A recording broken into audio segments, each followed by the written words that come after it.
grosse bandiere, o proletari alla riscossa, bandiera rossa trionferà. Bandiera rossa deve trionfar, bandiera rossa deve trionfar, bandiera rossa deve trionfar, e viva il comunismo e la libertà, avanti popolo alla riscossa, bandiera rossa, bandiera rossa. Я щиро дякую за можливість виступити перед вами, розказати трошечки об ситуації. Тем более, что я только что с улицы, только что с велизорно, там, не ведаю, несколько сотен тысяч. Які зараз кожну неділю проходять у нашому городі, в нашій країні. Thank you so much, friends, and thank you for the opportunity to say a few words to you and to tell about the situation in Belarus, especially as I just freshly walked in from the street rally, and that's an incredible situation which is happening in the city, which is happening in the country, in Belarus right now. Ну, нам навіть тяжко оцінити, скільки людей зараз виходить на вулиці, але це, справді, сотні тисяч. It's even difficult to estimate how many people are out in the streets right now, but indeed, these are hundreds of thousands. То, що у нас зараз відбувається, можна визначити як революцію свідомості. По сутності, от зараз у Білорусі формується білоруська політична нація. І по-іншому це не можу назвати. Народ нарешті усвідомив своє право і свій обов'язок взяти на себе відповідальність за країну. And I feel what's happening in Belarus right now, it's a revolution of conscience, revolution of consciousness, and we can actually watch the Belarusian political nation forming as we speak right now. It's a unique historical moment, and now the people of Belarus are finally taking the right and responsibility to shape their country. Безумовно, це абсолютно унікальний момент. Ми їм зараз от живемо усі, і наші оцінки, ну, будуть суб'єктивні, вельми емоційні. Ну, але я думаю, що ми так само маємо на їх право. Of course, it's a completely unique historical moment that we live in, and therefore our evaluations might be emotional, they might be subjective, but well, we all have rights, we're entitled to our opinions. То, що зараз відбувається, це процес, і він не буде ні хутким, ні легким. Менавіта тому ми вот розмовляємо з вами, ми звертаємося до вас за підтримкою. And what we are seeing right now, it's a process. It's not going to be quick or easy. And that's why we are speaking with you, we are talking to you and asking for help and support. То, що зараз відбувається, вельми натхняльно, але ну, ні для кого з вас не секрет. І сьогодні це вже, мені здається, признає кожен, що у Білорусі диктатура. У Білорусі диктатура. Well, what's happening now, it's of course very inspiring, but now I think it's not a secret to anyone, and most people admitted it as a fact, that Belarus currently has a dictatorship. It is a dictatorship. Ви всі ведаєте то, що робив і протягує робити вот этот диктатор з нашим народом. Він не посоромився пролить кров, і він постійно погрожає нам кровопролиттям і надалі. And you've seen what that dictator was doing with the people. We all watched it, and he didn't, he stooped as low to spill blood of the people, and now is doing and continuing to do crimes against his people. Для нас абсолютно видовочно, що такі режими не сходять у виніку виборів, і ви це маєте можливість назирати вот у цьому моменті. And it's quite obvious that regimes such as this one do not just easily step down as a result of the elections, what we were able to witness at this moment. Ну, літерально некалькі слов про те, кого я представляю зараз. Я з'являюся сябром белорусской партии «Народная громада». Это социал-демократичная партия.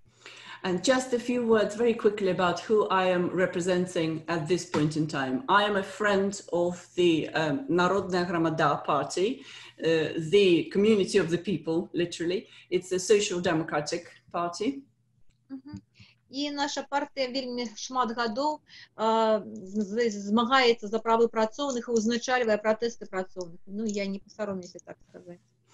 And yes, I wouldn't be ashamed to say, to admit that our party over many years has been heading the protests, supporting the protesters.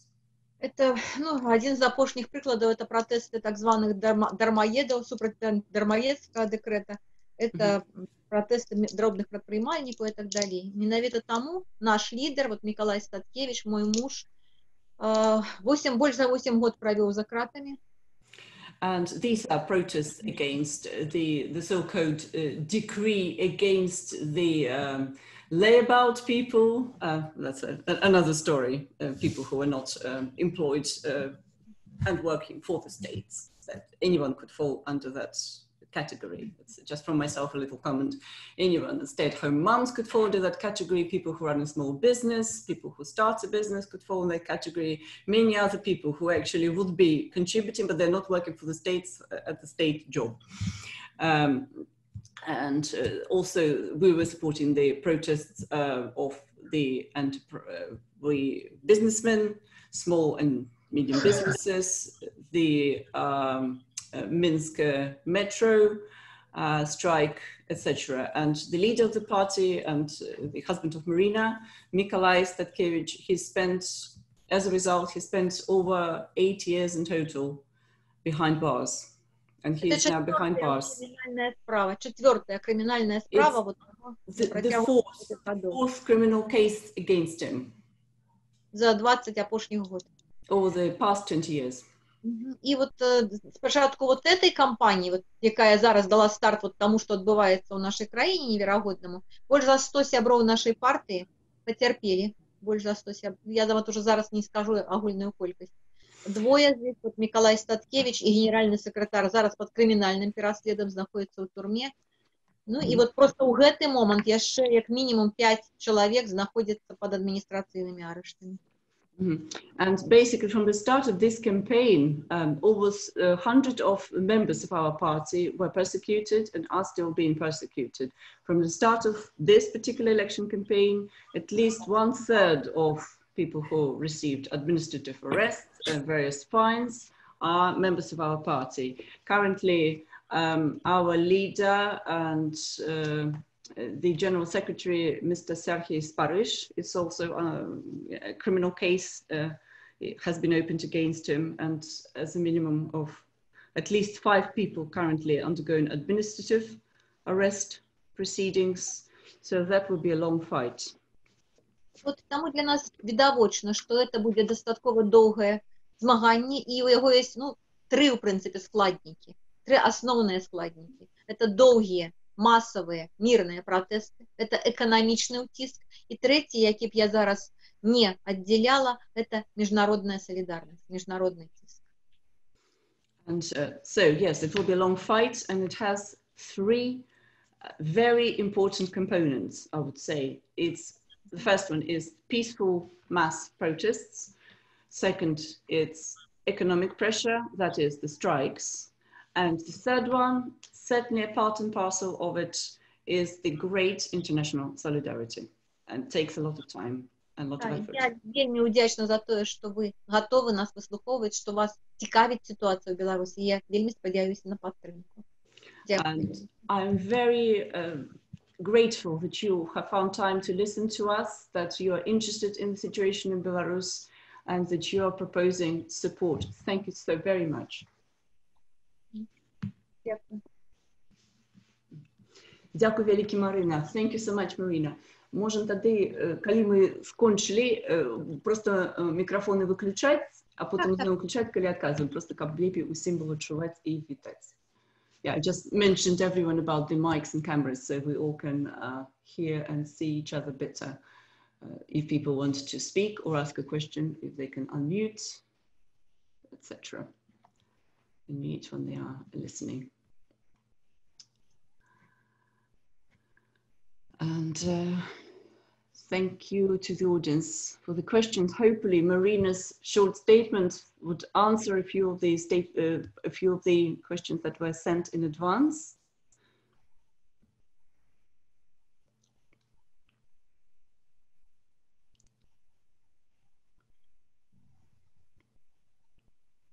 I remember the first question was, one of the first questions was about, I could just go through Roger's list, which I've got here for me. In relation to the trade unions in Belarus, are they all completely part of the state bureaucracy, or are they independent trade unions? What do workers feel? Do they want to transform the official trade unions, start independent trade unions, or support new factory committees? That looks like is that a question per se? I think it's part of the list of questions. Yeah. Shall we ask if someone would like to answer that one first, Roger? So you might need to unmute.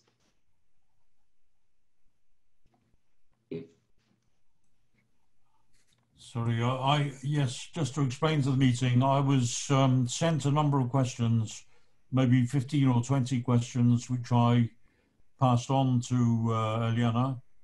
And I think it would be best, perhaps, if you could read out the questions and give brief answers, or ask one of your colleagues to give brief answers to them. Mm-hmm. And then I believe Ed has the translation of the opening that Comrade Vincent from Paris was going to give as well. So is that okay with everybody? Okay, so just we'll be guided by you, whether Vincent would like to carry on with the opening and we'll follow by the questions, or shall we do a few questions and then wait Vincent's presentation? I think that's up to the meeting, or it's up to you, Eliana. I don't think it makes much difference. Because I rather enjoyed Vincent's very good presentation in Belarus last time. So I look forward to the situation this time. And now I'm just going to get to the questions in the meantime. So the first question I will just interpret for the audience in the order that I received, and then people will decide who is going to open. Right, David is gathering the questions. One sec. Please answer the question on the independent trade unions. Yeah, we have 20 more questions, quite a bit. And then we gather some questions up to 2 speakers to make best use of time. Давайте пока кто-то из вас, ребята, ответит вопрос по поводу независимых профсоюзов, и потом вопросы вы получили заранее, я надеюсь, что все получили заранее, и там примерно 20, может быть, они будут как-то группироваться, чтобы мы как лучше, более всего, в общем, как можно более эффективно время использовали. Вот, вопрос первый по профсоюзам Беларуси, все ли они полностью государственные, есть ли независимые профсоюзы, что хотят вообще рабочие сделать, хотят они преобразовать специальные профсоюзы, создать или досоздать независимые профсоюзы или поддержать новые, не знаю, что имелось в виду под фабрично-заводскими комитетами, может какой-то, так, что это было по-русски, да, какие-то новые комитеты. Давайте, кто-то хочет на этот вопрос ответить? Ну, наверное, я, Яна. Меня зовут Сергей Антусевич, я вице-председатель Белорусского конгресса демократических профсоюзов. Это объединение 4 независимых профсоюзов в нашей стране и общей численностью порядка 10 тысяч членов. Ну, это до момента вот этой кампании, я имею в виду президентской кампании. Perhaps I will answer this one. My name is Sergei Antusevich. I am the Vice Deputy of the Independent Trade Unions Congress in Belarus. It's a congress, a confederation of 4 trade unions with about 10,000 members. That was the figure before the start of this election campaign.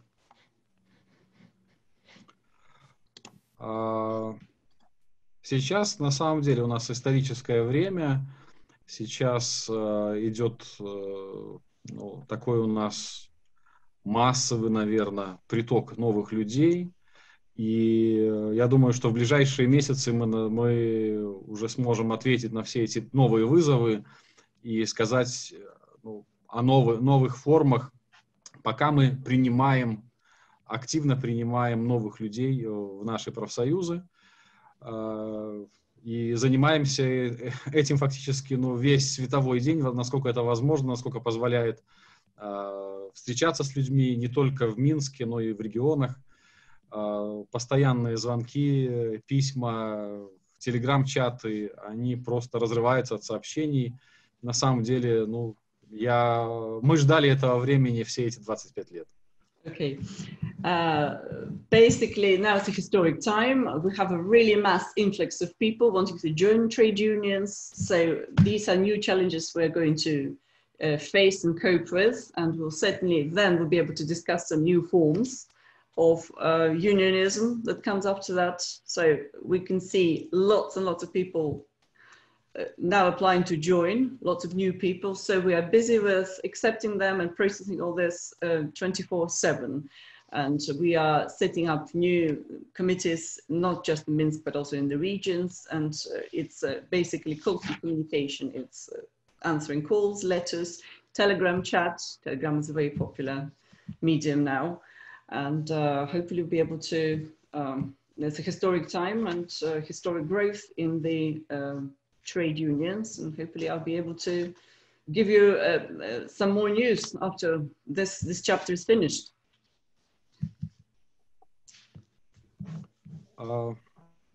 Я пару слов скажу немножко об истории вообще нашего создания. Наши все профсоюзы, новые профсоюзы, они образовались на волне забастовочного движения начала 90-х годов. Тогда это были забастовки в Минске и в Солигорске. Шахтеры Беларуси получали зарплату, она была на 4-м месте в городе Солигорске. Сейчас они на 1-м месте у нас в стране, и она сопоставима с нормальными зарплатами в Европе. Okay. Так вот, тогда давайте переведем. So just about the new trade unions and a couple of words about the history. It started in the 90s. It started with the miners in Minsk and Soligorsk being in strike, and Alexei, who is hopefully with us tonight as well, he is working for a mining giant in Soligorsk. So just to give you an example, back then in the 90s, miners' salaries were at 4th place in Soligorsk. And now, after the strikes, now their salaries are leading in the country, some of the highest in the country. И вот тогда все, что удалось нам сделать до 94-го года, а 94-й год это был год прихода к власти Лукашенко, фактически заложила основу тем новым профсоюзам, которые, я могу сказать, что просто сохранились до этого времени путем, тоже многочисленных жертв, потому что многие люди теряли за это время работу. У нас в стране существует контрактная система найма, краткосрочных контрактов, она уникальна, и вряд ли какая-нибудь другая страна может с этим сравниться, потому что 95% трудящихся работают на контрактах от года, реже там 3-5 лет. So before 1994, that is when Lukashenko came to power in 1994, we set down the foundation for the new trade unions, and it was happening, and a lot of sacrifice had to be made. Like one of the things that Belarus under Lukashenko is quite unique in, a lot of people are working on short employment contracts. 95% are on short year-long employment contracts in jobs which are actually long terms. It's just to keep them politically compliant. And it's a lot more rare to have an employment contract which is between 3 and 5 years currently in Belarus. И вот в этих условиях, когда человек должен выбрать либо работа, либо профсоюз, конечно, многие выбирали работу, и мы не можем их за это осуждать, но вот это давление, которое осуществлялось на наших людей, на наши организации, фактически заморозило всяческое развитие, хотя мы представляем то, что без вот этой вот международной солидарной поддержки, без того, что в 2004 году была Международная организация труда, проведена комиссия по расследованию, и было выдвинуто 12 рекомендаций МОД для Беларуси. Часть из них выполнена, часть до сих пор не выполнена. И то, что Беларусь фактически ежегодно становится предметом рассмотрения на Международной конференции труда в Женеве, фактически стало залогом того, что мы не просто сохранились, а иногда и даже что-то отвоевывали у этой власти. Yes, so basically the choice for people was either to choose work, to have a job, or to choose membership of the trade union. And many people under such a pressure would choose to have a job and avoid joining the trade union. So there was pressure on people, pressure on organizations, and it kind of frozen the development of trade unions in Belarus. But one thing which was immensely helpful was international solidarity. And in 2004, the World Trade Organization carried out investigation of the situation in Belarus and had a series of recommendations. So at International Labour Conference in Geneva, Belarus is being reviewed year on year, and that is tremendous help. И нам вернули место в Национальном совете по трудовым и социальным вопросам. Это трехсторонняя комиссия. У нас был создан совет при Министерстве труда, куда я вхожу, который, конечно, сейчас редко собирается. We were given back our place in the on the National Council, which is a social committee, a tripartite social committee, and which I'm a member of. Вторую фразу еще расскажите. А также был создан совет по совершенствованию законодательства в социально-трудовой сфере.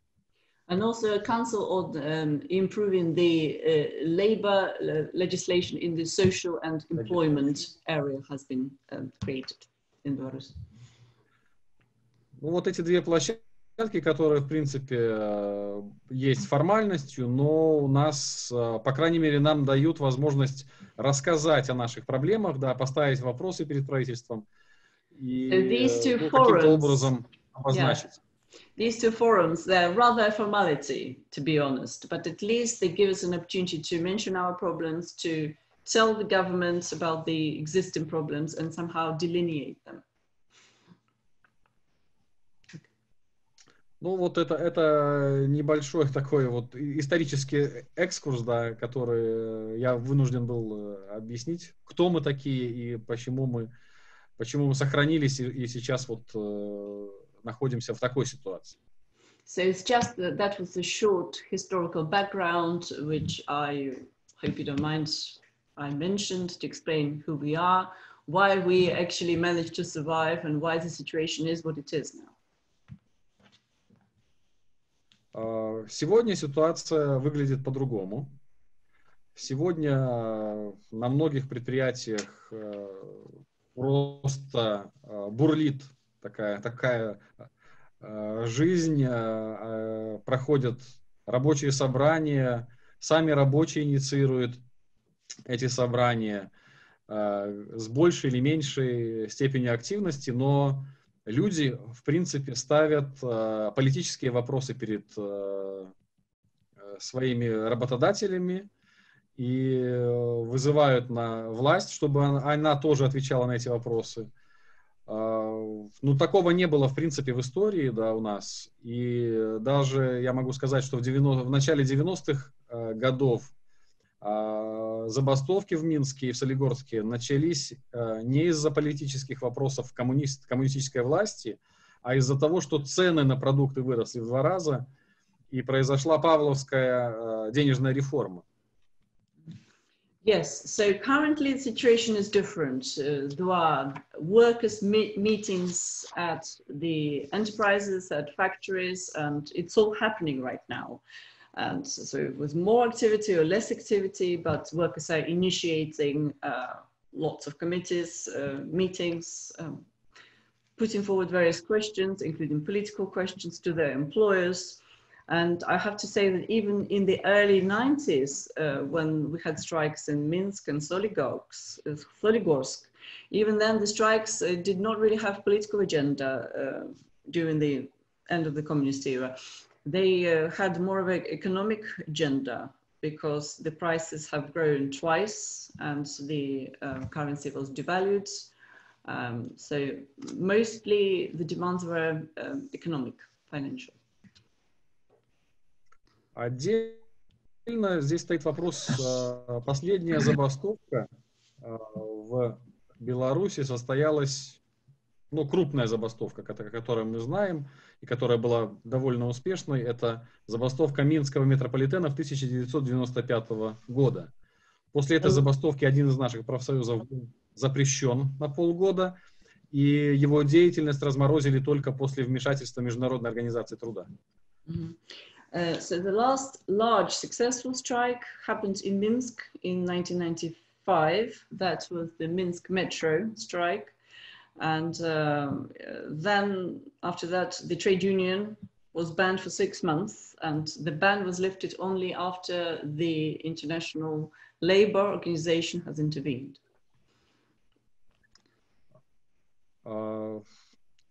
Вообще процедура объявления и проведения забастовки в Беларуси настолько сложна и по процедуре, и по времени, что провести ее фактически невозможно.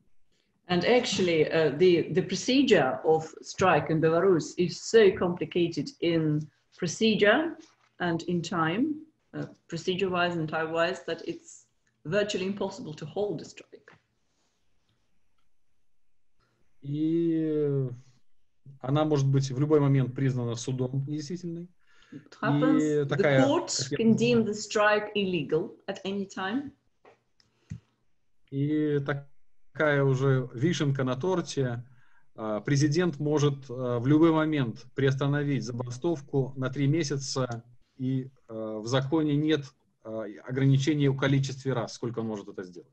And the cherry on the cake is that the president can suspend the strike for 3 months, anytime. There is no limit as to how many times the president can do that. Сегодня мы имеем дело с политическими требованиями. Фактически нигде на предприятиях, там, где были выдвинуты требования к властям, нет экономических требований. Они везде политические. And nowadays we are dealing with political demands at most enterprises, most factories where workers put demands forward to the state, to the authorities. These are political demands, they're not economic demands. В законе о профсоюзах у нас есть прямой запрет на выдвижение политических вопросов при проведении забастовки. And in the trade union law that we have, there is a direct prohibition to put forward political issues when people are holding a strike. Поэтому мы оказались в ситуации, когда мы об этом вынуждены были заявить, что мы не поддерживаем, скажем так, мы не призываем к забастовкам, потому что понимаем, как сложно их вообще провести. So our trade union was put in a situation that we do not call to strikes because we understand how complex it is to hold one. Но после того, когда это уже стало свершившимся фактом, конечно, мы включились в работу. У нас несколько инициатив, которые заявили о том, что они готовы помогать забастовочным комитетам на предприятиях и созданию национального забастовочного комитета.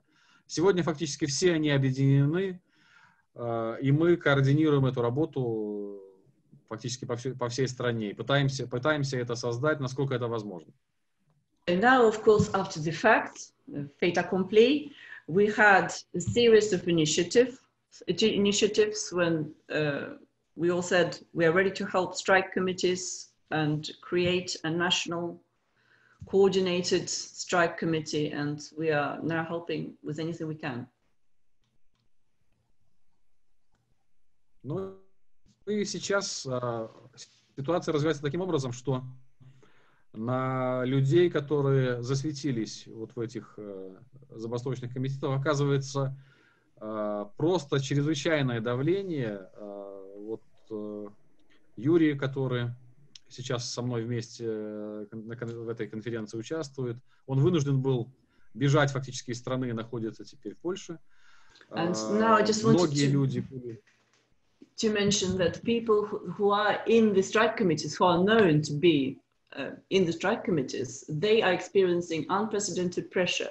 Many of them had to be, had to leave the country because they were pressurized and intimidated. And Yuri, who is with us tonight, he actually, for fear of his safety, had to leave the country, and he is now in Poland.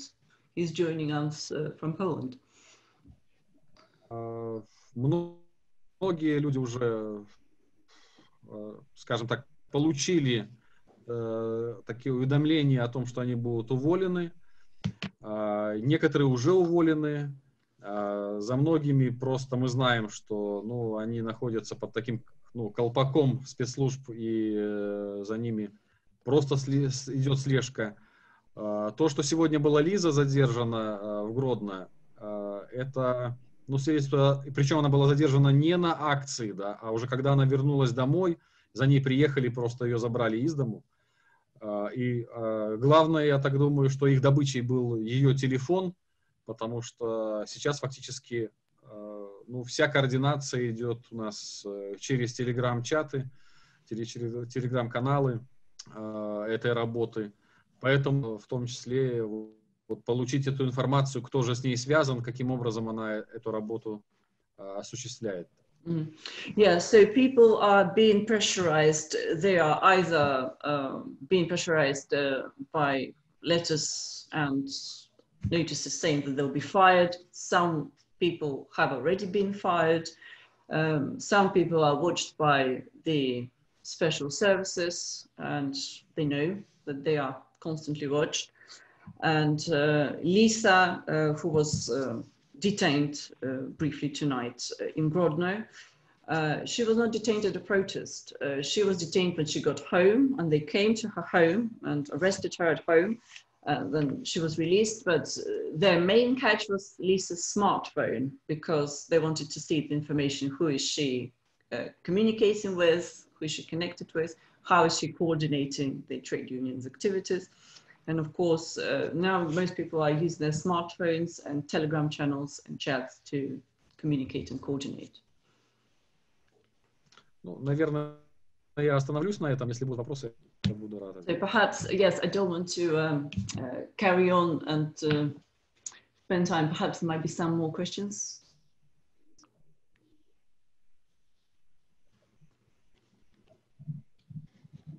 Please, Jimmy. Jimmy, you might need to... Okay. Phil, are you chair? I'm quite sure.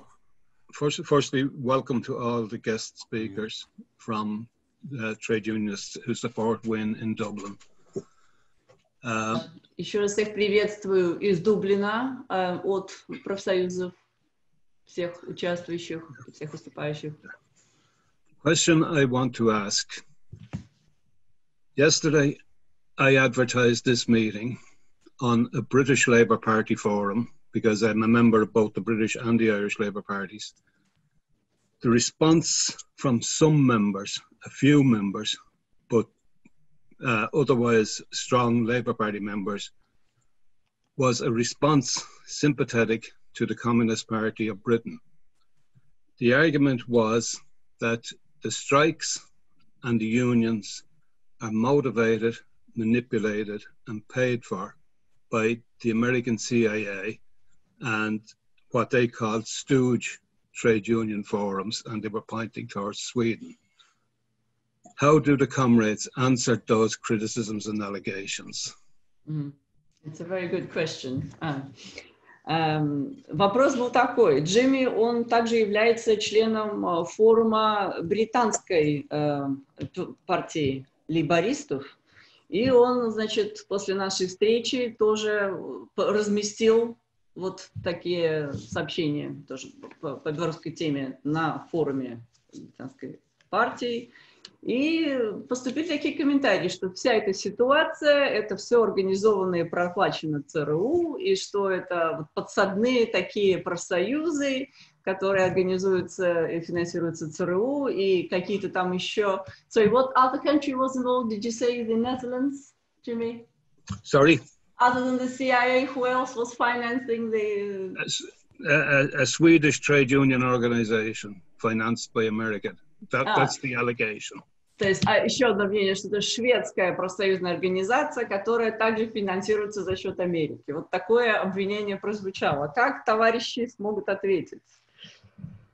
Сможете ли вы ответить, пояснить, развеять это? Я начну, и, может быть, кто-то из коллег тоже добавит. На самом деле, я думаю, что если бы вы увидели вот эти митинги, да, которые проходят в Минске, я не знаю, сколько нужно заплатить там 300 тысячам человек, да, чтобы они, во-первых, вышли в этот город, вышли в город протестовать, вышли против вооруженного ОМОНа, вот этих водометов, там светошумовых гранат, и то, что мы видели, и я не знаю, сколько нужно денег, да, но это огромные суммы. Я не знаю, есть ли у ЦРУ. Я, например, не знаю просто, каким образом можно осуществить даже это финансирование.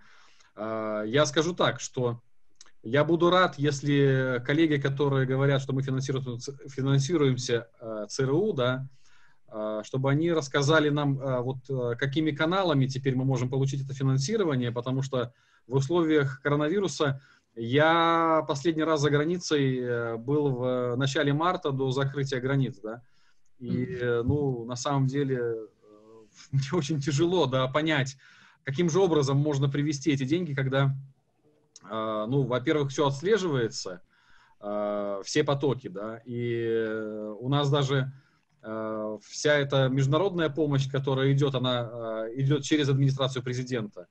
И поверьте, это даже если и мы получаем какие-то проекты обучения, например, за счет средств международной солидарности, в том числе и со шведскими профсоюзами, то это настолько мизерные суммы, да, я даже не хочу их озвучивать, потому что организовать никакую, как они называют, цветную революцию на эти деньги невозможно. Okay, сейчас я переведу. Well, I'll endeavor to answer. If comrades have seen the meetings in Minsk to the tune of 300,000 and more people in the streets, you can work out how much they would need to be paid to actually come out and protest. And I wonder even if the CIA has funds to that extent. And to put it this way, if indeed that was the case, I would very much like to find out how to apply, what channels I could use to receive that said help from the CIA or any other stooge trade unions supported by the CIA, especially as due to the coronavirus, I haven't been abroad since early March, and everything, all resources we have to receive as a trade union, everything has to be approved by the presidential administration. It's all very strict. And what funds, what paltry support we had from various solidarity schemes from Sweden, they're very small, certainly not to be able to finance anything on that scale. I'm not sure who's chair, but could I speak? I was wondering, Roger, what my position is. I don't know. Well, if I could make a few comments, I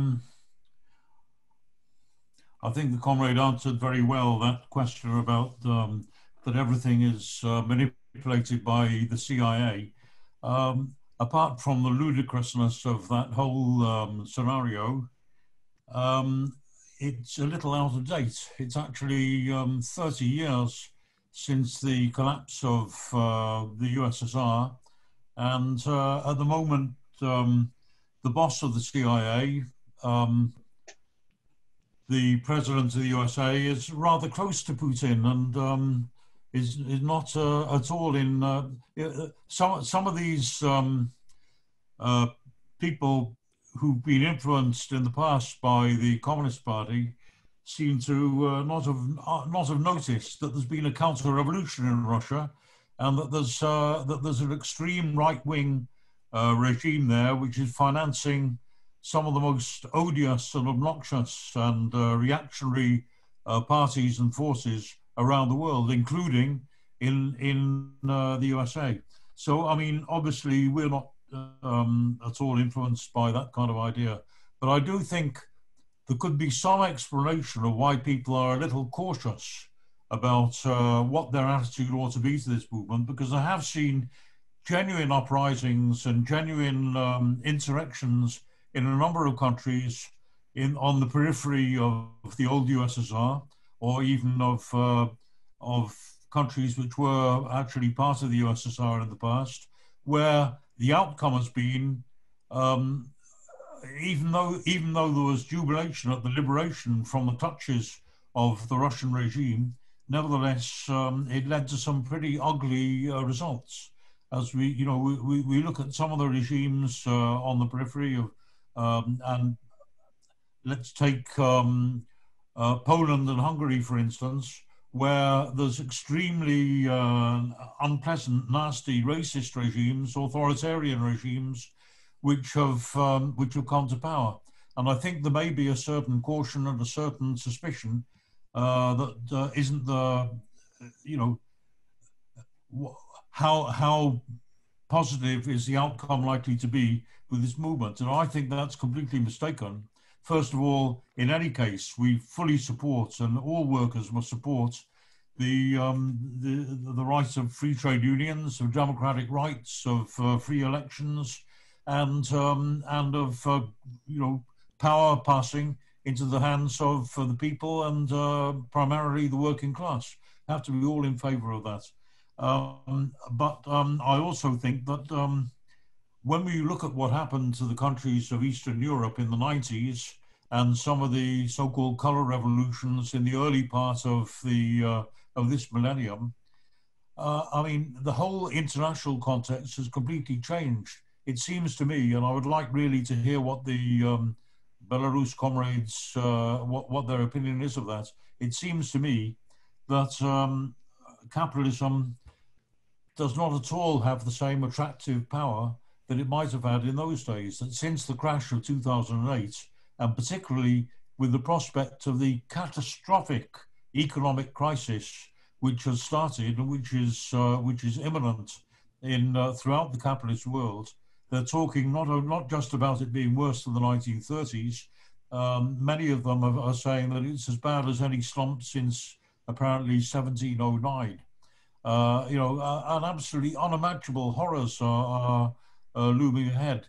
And it seems to me that the Belarus working class, assuming that they do, having cast off the shackles of a Stalinist dictatorship, are not easily going to find themselves weighed down with the kind of horrors that capitalism, which is all that capitalism can offer.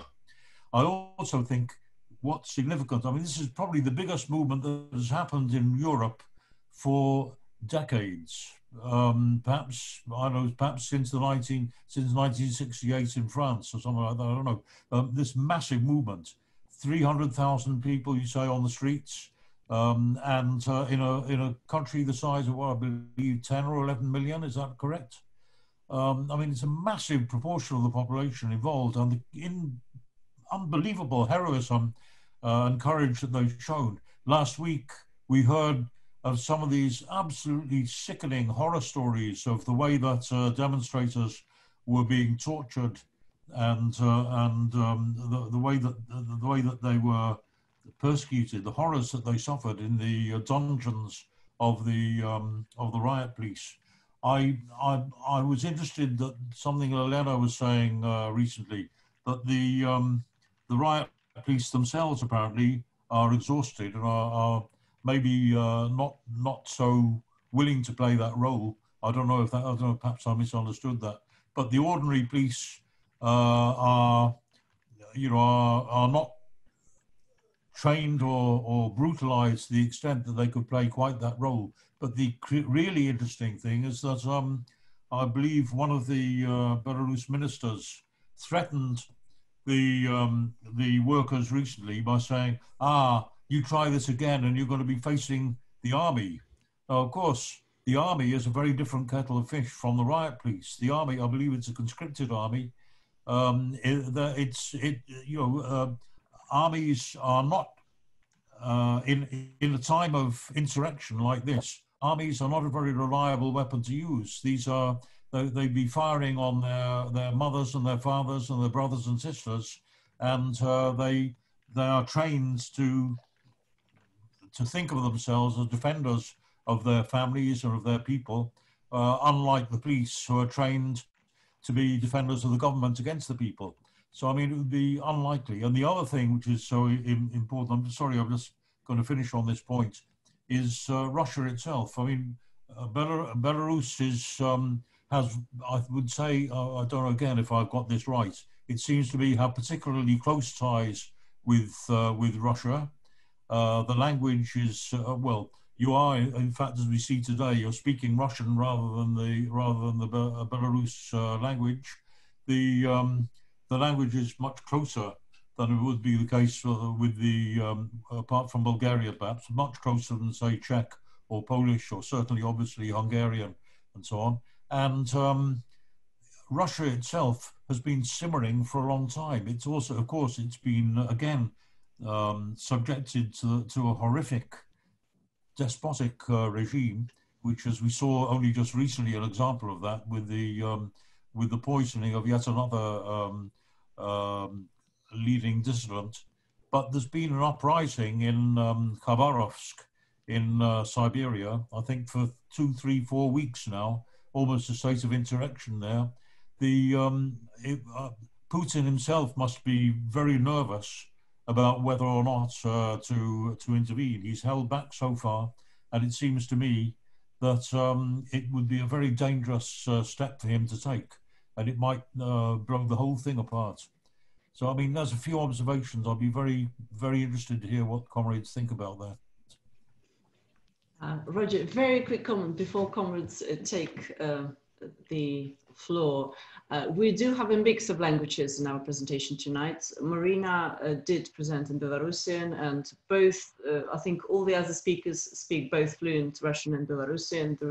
It's certainly not a political issue. We are all now uniting all together. The whole nation is uniting and not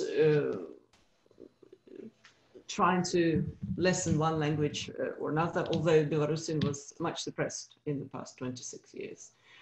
And yes, I think that was my very quick comment. Sorry. Elena, I wonder if I could just say here. And I wanted to mention also that all the comrades from Belarus, they have a good understanding of the English. I think for the most part, they will understand questions put in English.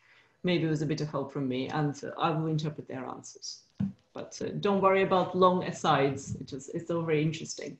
I offered to do simultaneous if they will dial me on another line if someone wants to do a lengthy presentation, and people can ask me. Do that technical thingy. Just switch off my mic, and we'll endeavor to do a bit of simultaneous interpretation if someone would like to say a few words in English. Ellen, I was going to say that you're doing a really good job, I must say, in introducing the speakers and in dealing with the issues.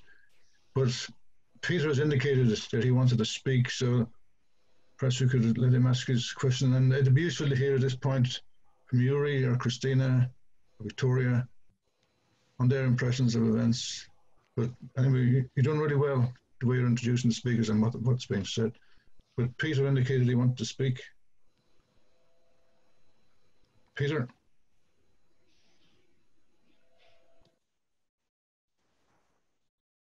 You had your hand up there, Peter, did you? Unmute. Hit unmute yourself.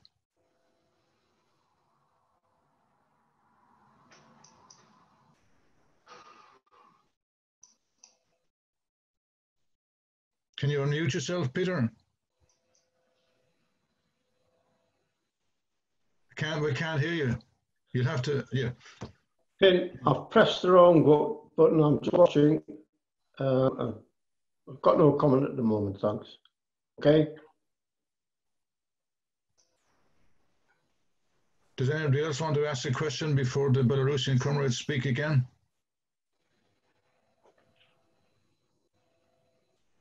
So then the... Sorry, Finn. Harry and Themos have their hands up in the... Oh. Yeah. So okay. If you want to take Harry and Themos. Yeah. Harry first and Themos. Hi, comrades. Harry here, the north of Ireland. To be honest with you, I think the battle in Belarus will be internationally an East-West battle. I really do believe that the West will have some involvement, perhaps through NATO, in influencing events and taking this opportunity. I mean, to pull a strategic country like Belarus towards the West and linking up with, I mean, other countries, Lithuania, Latvia, that is, you know, quite progressively West now.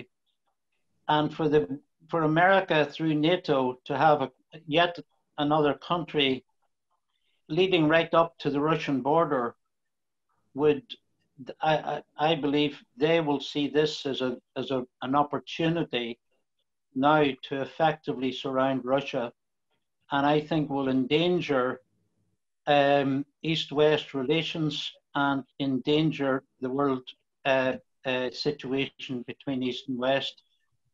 I think undoubtedly it will draw in Putin. I mean, Putin has already offered Lukashenko military forces, which at the moment is my understanding he is rejecting, but I believe the offer is still there.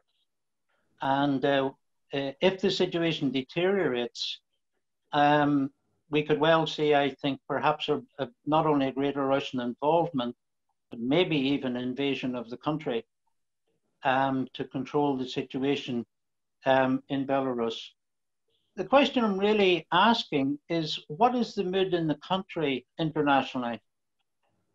Is there a consciousness leaning towards any of the major powers, East, West? Is it uniform? Is it split? And you know, is there a pro-Western conscience that is now developing in the country?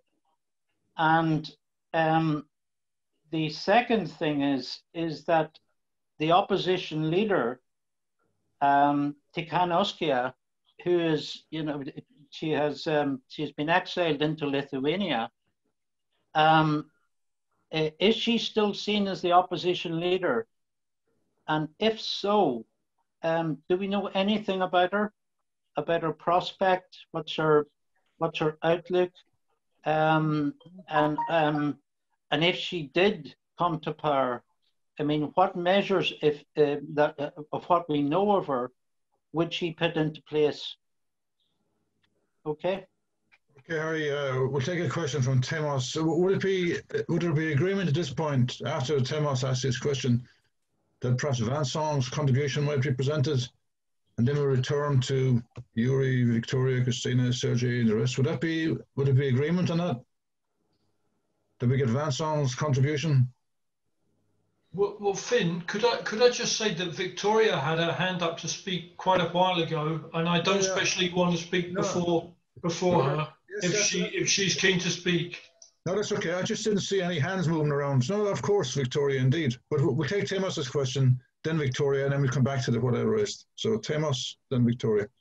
Well, I am also a bit skeptical about the future of the uprising. I mean, it's a magnificent uprising. It's something that we have not seen for a long time, but we have seen similar uprisings in recent years.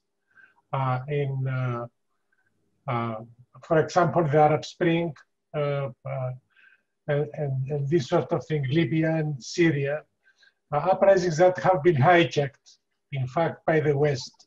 And they have been hijacked not only because the West wanted to hijack them, but because there was no real program beyond overthrowing the dictatorships of these countries. And I still don't see what sort of program the uprising has when Lukashenko goes. What sort of vision is there and what will happen there? Personally, I think that unless there is a real revolutionary movement in the West, all these uprisings are doomed to be hijacked by some dictators, by some Western reformers who throw these countries into a much worse situation than they were before.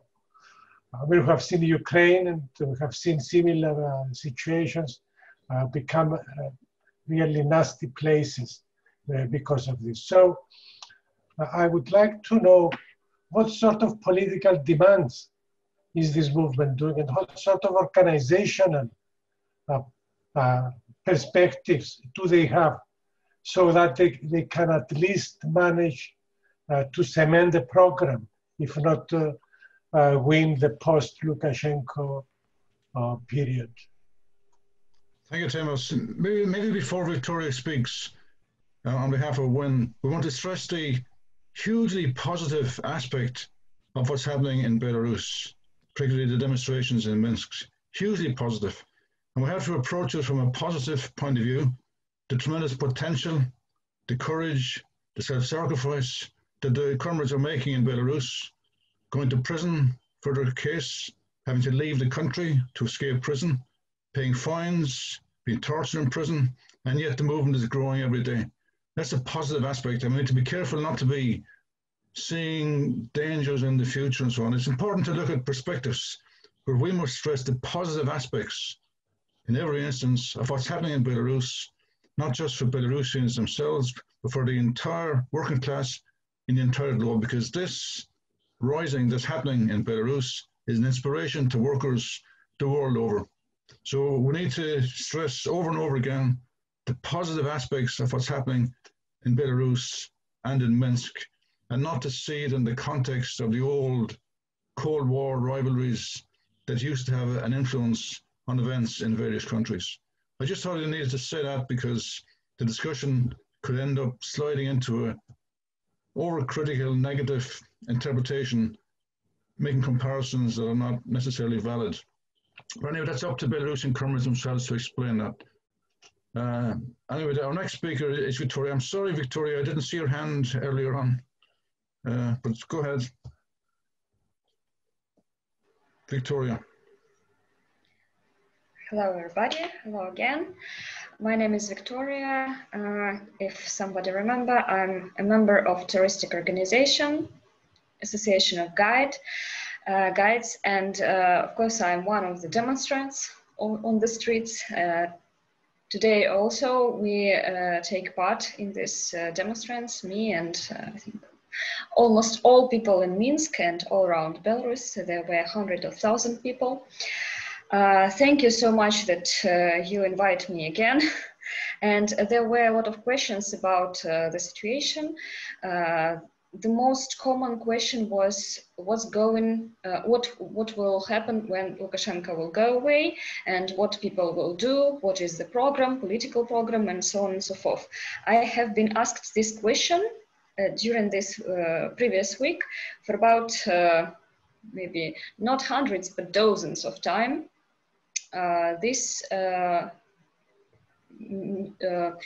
So Tikhanovskaya have no any program except the new and free elections. So it means that she don't even know will she participate in new elections or no. So that's the first thing. The second thing, we have just 3 demands or directives. I mean, we are the demonstrants. We want new free elections. We want freedom for political prisoners and for people who were kept during the demonstrations, during these uprisings. And we want the removal of old government together with Lukashenko and with Yermoshina. She is a member of election office. And after that, any person who want to take who want to participate in elections, like a future president, so any can do it. It means that it will be new programs, it will be new participants, and it will be free elections. So that's why we have now the set program right now. And it was a question about how, I'm sorry. So there was a question about what is the interest of other countries. Is Putin came with army or some NATO army came, and so on and so forth. So the interesting thing that Belarusian uprising is not just the same uprising like in Ukraine, for example, or in Armenia or in other country.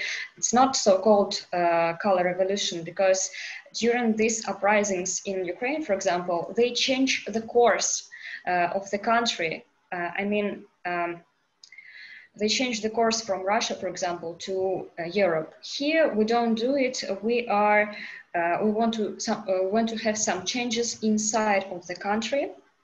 So it means that we want to have our votes. We want to have our voices, because all the system which we have right now in Belarus, it's a strict vertical. It means that all courts, all judgment system, legislation system, and so on and so forth, police, army, everything connected in one family, Lukashenko family. So it means that if we want to change something, we need to change this system, this vertical. And only if one person came and changed Lukashenko, it doesn't mean that everything will change in our country. It means that we need to change all the system which Lukashenko has been created all these years. We want independent judges and courts. Right now we have a lot of people who came to police and make their complaint for aggressive police, but they returned back the complaint from the police, from the court. So it means they are... Елена, помогите мне, пожалуйста. Как сказать, что мы... Люди, которые обращаются в полицию с заявлениями, они получают обратно на них же заявление. То есть обвинение в том, что они что-то натворили, причем даже безосновательное. People that come to the police and lodge a complaint, they are actually given a complaint against them, or even sometimes a case, a court case, a complaint claiming that they have done something, of course, completely groundless. This is completely groundless. It's all trumped up, but police doesn't help. You get the counter effect. Thank you so much, Irina. And about the consequences of all these things, of course, all countries are interested what was going on and what will be the next. Of course, Russia is interested in our situation. Of course, Europe is also interesting, but it doesn't mean that somebody will come and conquer us. We hope no, but you can imagine that if they do, it will be something like World War III, I think. Something like that. Nobody wants it, and we hope that it won't happen with us. Of course, we have some interesting things which is going on right now. For example, we have our TV channel, Belarusian TV channel, and a lot of members of this TV company, national channels, they were paid off, so they were discharged, and there is no person to work there. So a lot of specialists were sent from Russia, from some agencies of Russia. For example, Russia Today, this is Russian media, and they create news on Belarusian channel, and they create propaganda against Belarusian people and against people who want to be independent here in Belarus. A lot of journalists during this previous week were they have been cancelled with their accreditation, and that means that some invasion, media invasion have already been on our country from Russia, not with military forces or some other kind, but with media, with propaganda. And it's really sad. Of course, Putin promised us to have, promised to Lukashenko that he will have some military support, but right now he is very, I think, careful, like Fabian. He is waiting because the country becomes weaker and weaker. Something can be changed in a while. So I think it's a long situation. Yes. Thank you, Victoria. Is there any other Belarusian speaker who wants to come in at this point? And if not, perhaps we could take advantage. I just want to mention, in relation to the British Communist Party, the British Communist Party supported the invasion of Hungary, the invasion of Poland, the invasion of the Czechoslovakia, the invasion of East Germany, and stood by every repressive measure that Russia ever introduced in the countries in its periphery. That's the record of the British Communist Party. They still think that Putin represents the Soviet Union, so the sympathies lie with him in every instance. So Jimmy is right to raise this issue, but the Communist Party has no credibility whatsoever in terms of the way it always stood for the repression of democratic movements in all the countries of Eastern Europe. I just wanted to say that. Now, if any comrade from Belarus wants to speak at this point, they can speak. Otherwise, perhaps we could take Vincent's contribution as translated by Ed. If that's, no, I can't see any hands waving around, and Dave pointed out speakers I hadn't seen previously. So I might be missing. Yeah, sorry, Finn. I don't know why you can't see the hands. David Hempson and Ray have got their hands up. No, I'm not seeing them at all. Sorry, David. I could transfer the host to you and then you'd be able to see them. It might be on a different screen. Participants. No, David's on my screen. Yeah, I just don't see the hands. Yeah. Okay, well, we'll take David Henson. And who was the second speaker, Dave? Ray. Ray. Okay, so we'll have David Henson, then Ray, and then perhaps Vincent. Would that be okay? Well, yeah. In a way, Finn, I would stand down if Vincent, would like to come in now. I have some particular points, but maybe I should come in a little later. Okay, thank you, David. What about Ray? Ray, you need to unmute yourself, yeah. David. All right, that's fine. Oh, I can see your hand up now. Yeah. Right. The thing is, with obviously democracy is the main task, and the democratic reforms is the main thing everybody wants. You want democracy, you want the end of Lukashenko, and that's obviously, the entire country can unite in wanting to get rid of Lukashenko. And the unity of that, obviously, people value it very highly. But the question has to be asked, unity for what? And democracy for what? And I think in any situation like this, some people will want democracy to introduce absolute neoliberal free market capitalism, completely free markets, destroying the welfare state, privatizing all of the industries.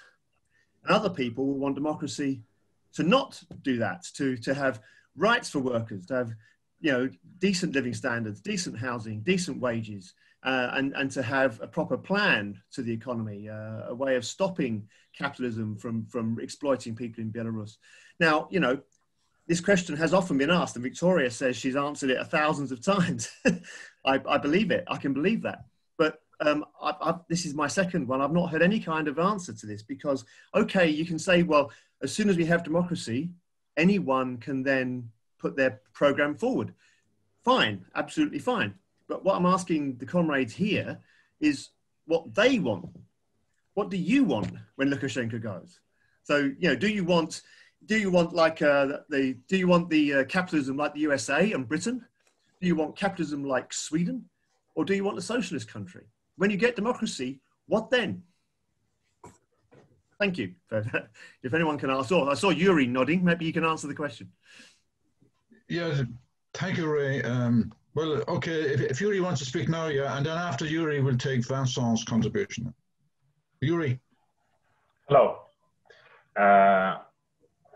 My English pronounce is not so good, so I will ask Elena to help me to translate my speech about one of your questions, okay?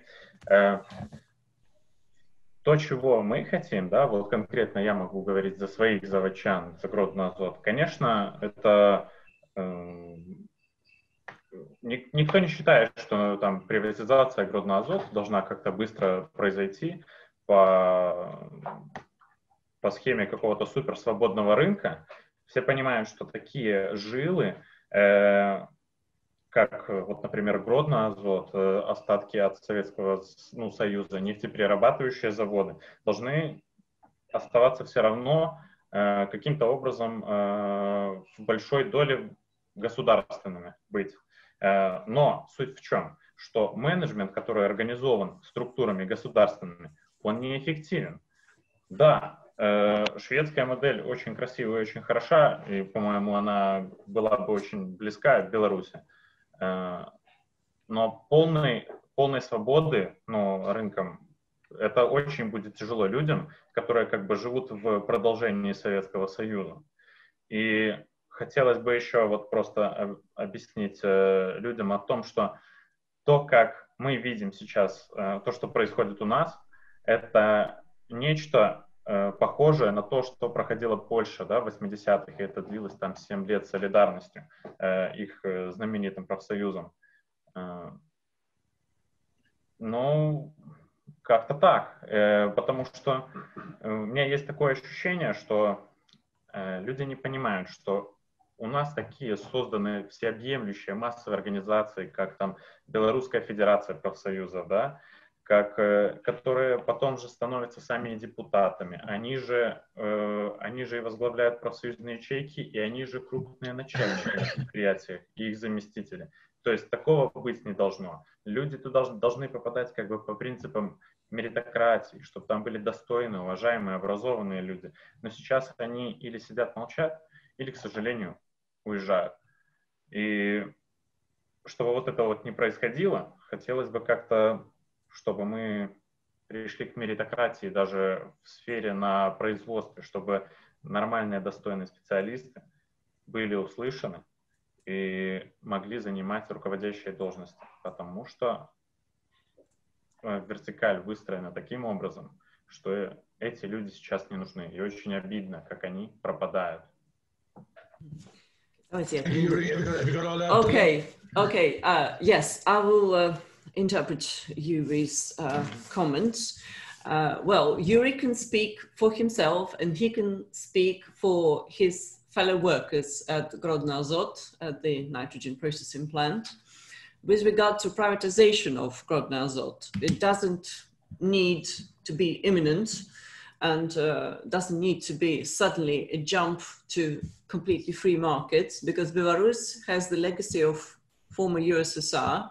There's still a lot of major enterprises are state-owned, and he fully understands that, for example, the petroleum processing plants or some major giant enterprises, they would need to continue having some sort of government stake not suddenly jump to a full free market. It would be quite a shock for people. And of course, the Swedish model is very nice and it works very well. But in Belarusian reality, the management of those state-owned giants is very ineffective. That's the problem. So it has to be very gently changed.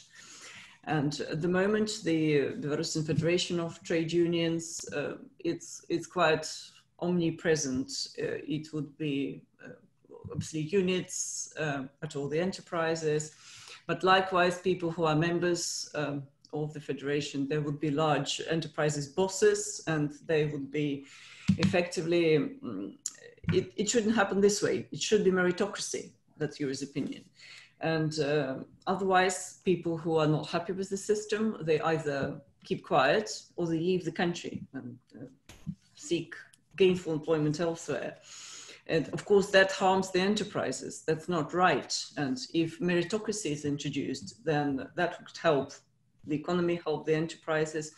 And Yuri gave an example of Poland in the 1980s, something that the situation is very similar to what Poland had to go through when they were fighting for freedom, when the very famous trade union Solidarność was fighting for freedom. It took them 7 years.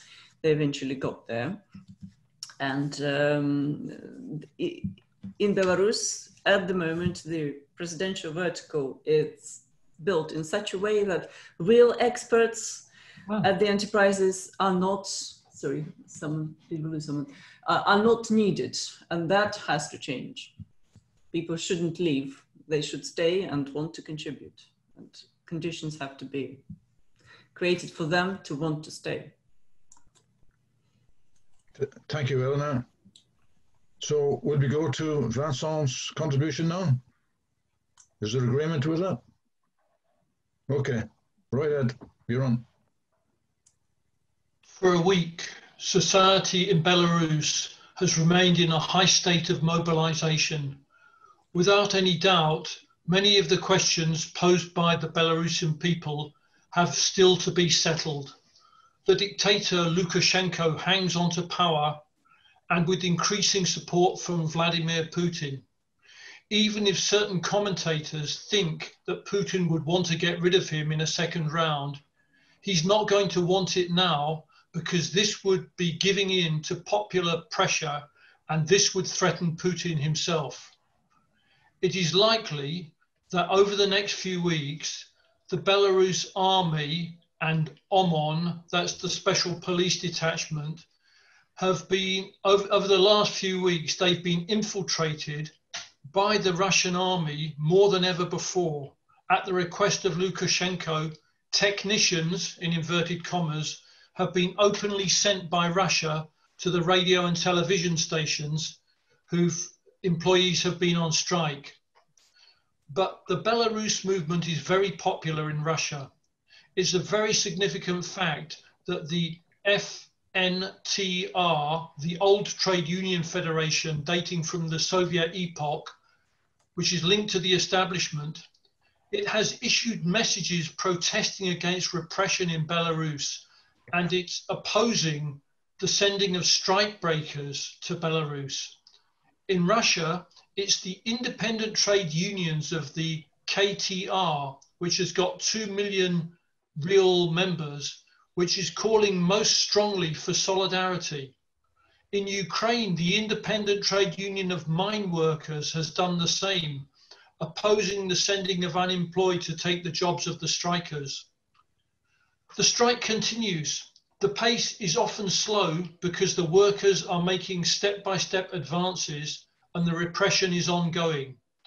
It's important that activists and workers in Europe and the world explain clearly and overtly that this is a political general strike and that victory in overthrowing Lukashenko would deliver a blow to the real anti-socialist policies that exist in Belarus. The workers and the population, as soon as they have dealt with the question of power, want genuine contracts of employment for everyone and not precarious contracts for a year or less. Privatizations have started in Belarus, making profits for Lukashenko and his gang, and state-owned industry is operating as badly as the worst of private enterprises. Repression also continues, but it is vigorously resisted by the population. About 7,000 to 10,000 people have been arbitrarily condemned to between 5 and 20 days detention, during which they are beaten up and sometimes tortured in camps. People are not going to take it anymore. Officially, 3 have died, but dozens have also disappeared. At the beginning of the week, we learned, above all through social media and then in the press, that a wave of arrests had hit the most important members of the strike committee, the strike committees which had been elected in the factories of Belarus. Alexandra Lavarinovich, president of the MKZ strike committee, the factory from which Lukashenko himself had to flee the previous Monday. Anatoly Bokan of Belarus Kali. Sergei Delevsky, president of the strike committee at the Minsk tractor factory, arrested in front of the factory at the time that the committee was taking shape in support of Svetlana Tikhanovskaya and Olga Kovalkova. But on Monday, the 24th of August, the miners and the population of Salihorsk forced the speedy liberation of Anatoly Bokan by surrounding the premises of the Ministry of the Interior. These arrests and many others were aimed at preventing the formation of strike committees and preventing their coordination at national level. The formation of a national strike committee, which has not yet come into existence, was proposed by the Democratic Congress of Belarus Trade Unions. That's the grouping of independent trade unions which dates from the workers' struggle in the final days of the USSR. 2 representatives of the big factories in Minsk have been arrested. It was from these factories that Sergei Delevsky was co-opted onto the rather contrasting Council of Transition set up by Svetlana Tikhanovskaya after she fled to Vilnius. Her council included representatives of a number of small pro-capitalist parties and various personalities. These people have also been arrested.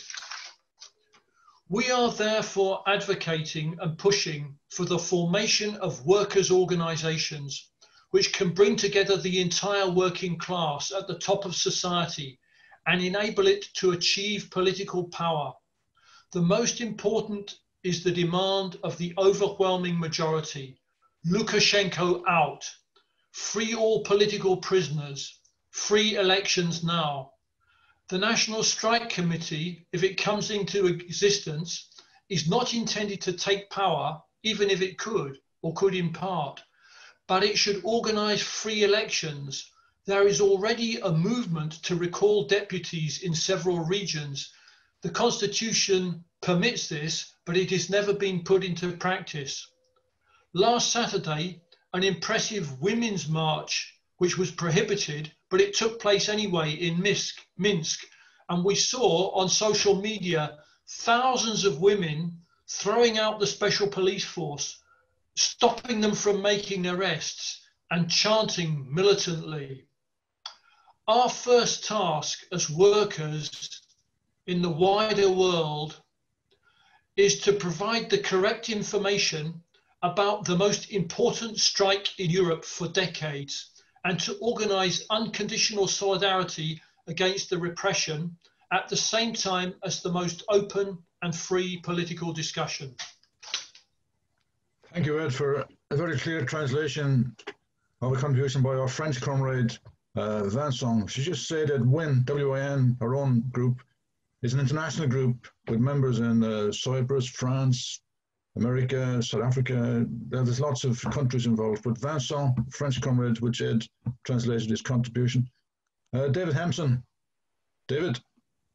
Yeah, thanks. Thank you, everybody, for your contributions. You know, can I say right from the start that we are inspired by what the workers have been doing in Belarus, and we are absolutely in awe of those who are prepared to stand at mass meetings, to face the secret police, and to face detention. I've been detained, I know what it takes. And I know that this puts incredible stress on you, yourself, your comrades, your family, and it actually leads to impoverishment as well. Can I say that when I see that many workers are earning about $500 a month, I come from South Africa where there are low wages. And most workers who have a permanent contract in South Africa are earning a lot more than that. In other words, you're poor working class people, low paid workers, that's what it is. That's about £600 a month. And people are standing with their arms folded and saying, well, what are you up to? I found this quite extraordinary.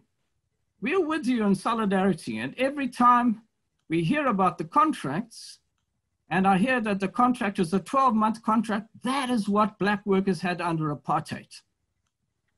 A black worker was not allowed to be employed for more than 12 months because that would make him a permanent person in the urban area, and that's not what apartheid, and that's what not racism will refuse to acknowledge. A black person was a human being living in the city and able to earn a living wage.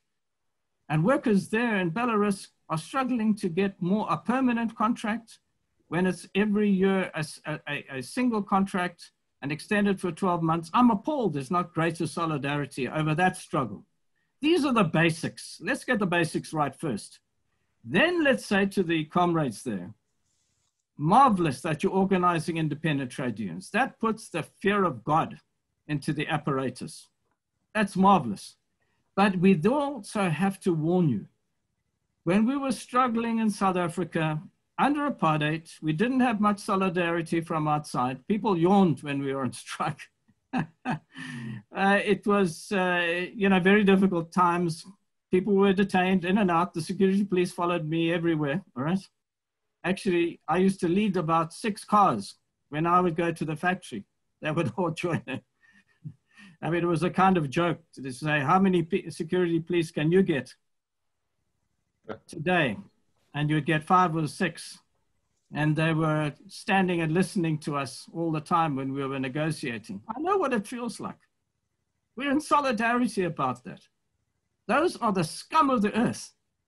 My mother, who's by no means a great radical, would say to them, what are you doing with this job? And the security police, that scum would say, well, we've got no other job. And she's saying that job is leading you straight into hell. And she'd take out the Bible and read out exactly what it says there about how you end in eternal damnation in fire. And you know what that feels like? Forever. Now they need to put the fear of God into the scum who are hanging around, torturing people, making people disappear. We know what it's like. We've had the same thing. They can even make people disappear so much that you don't even find the bones left. There's nothing left, no DNA, no trace at all.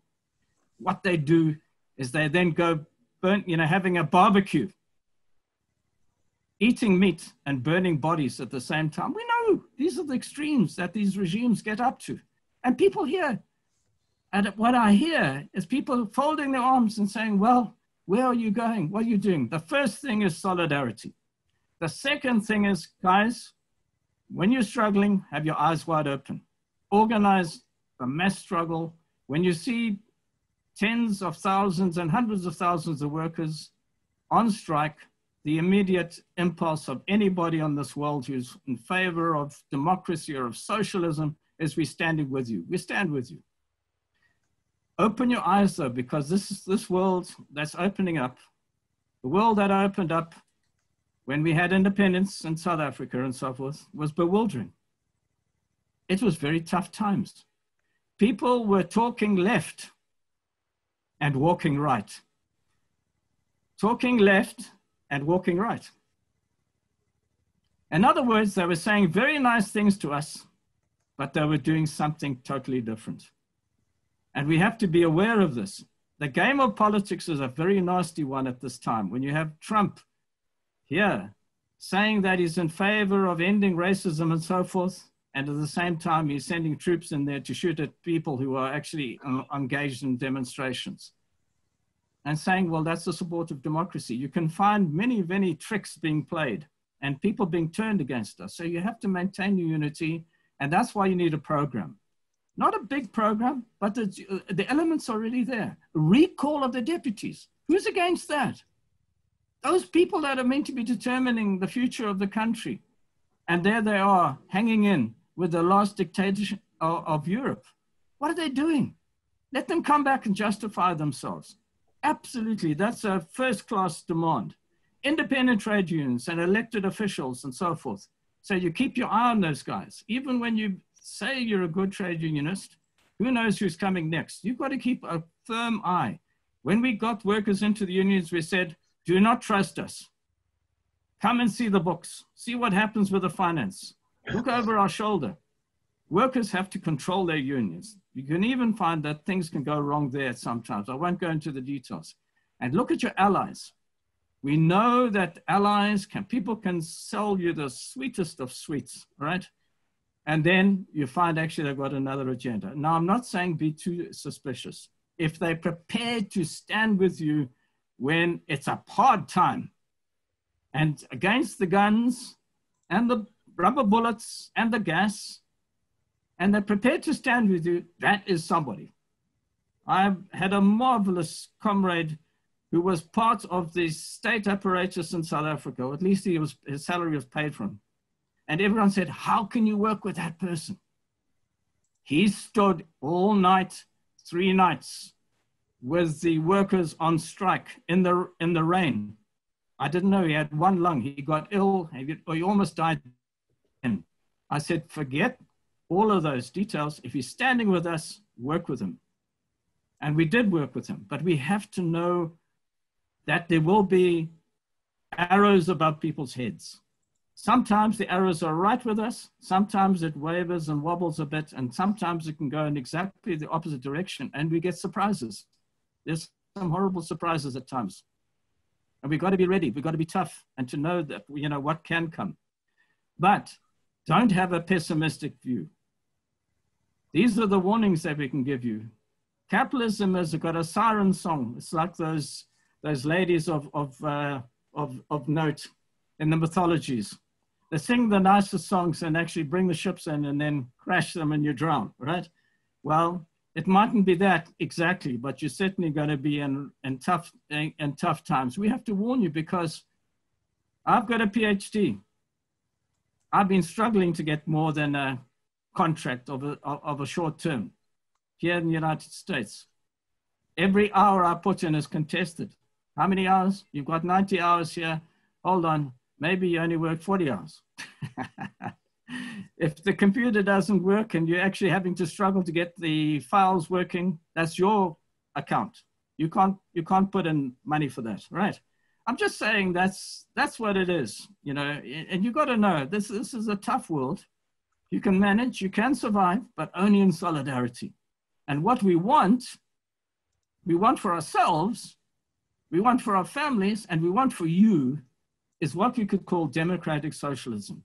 In other words, all the fights for democracy that you're having, but please keep those strike committees alive. They must become the embryonic community organizations of the future and determine who the politicians are going to be who represent you.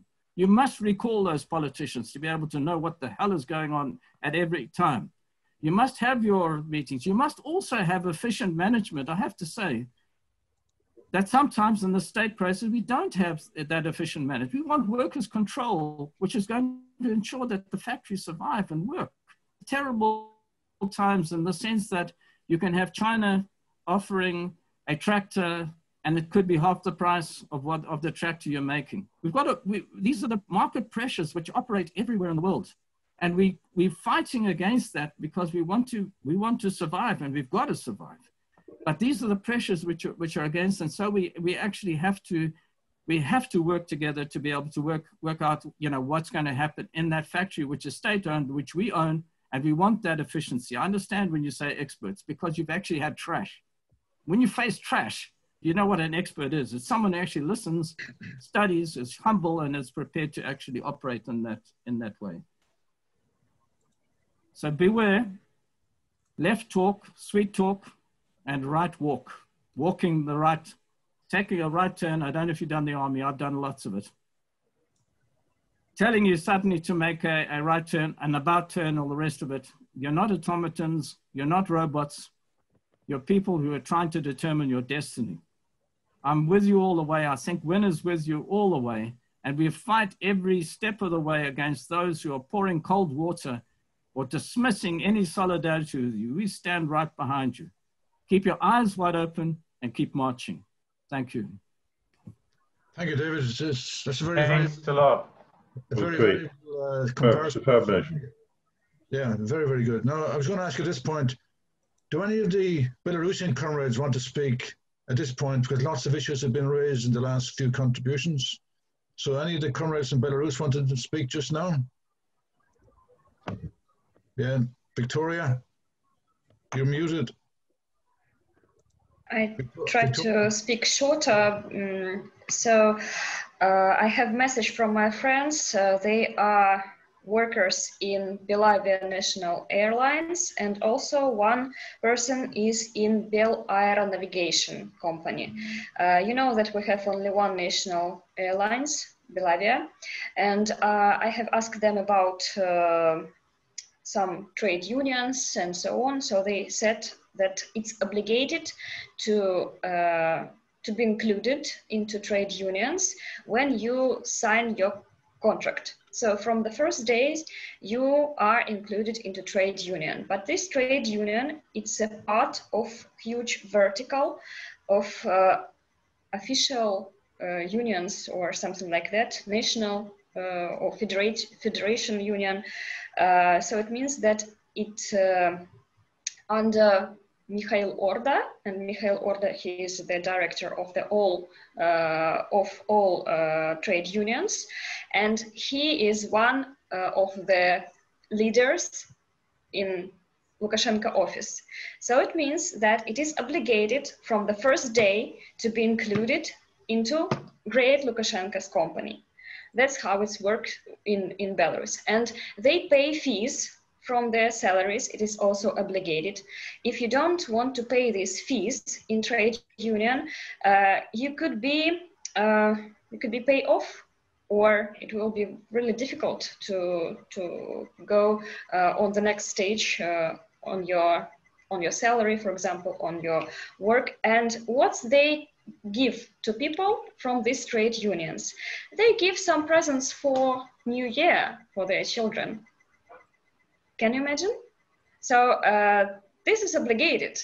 They don't solve your problems or solve your questions. They only give you some illusion of these trade unions.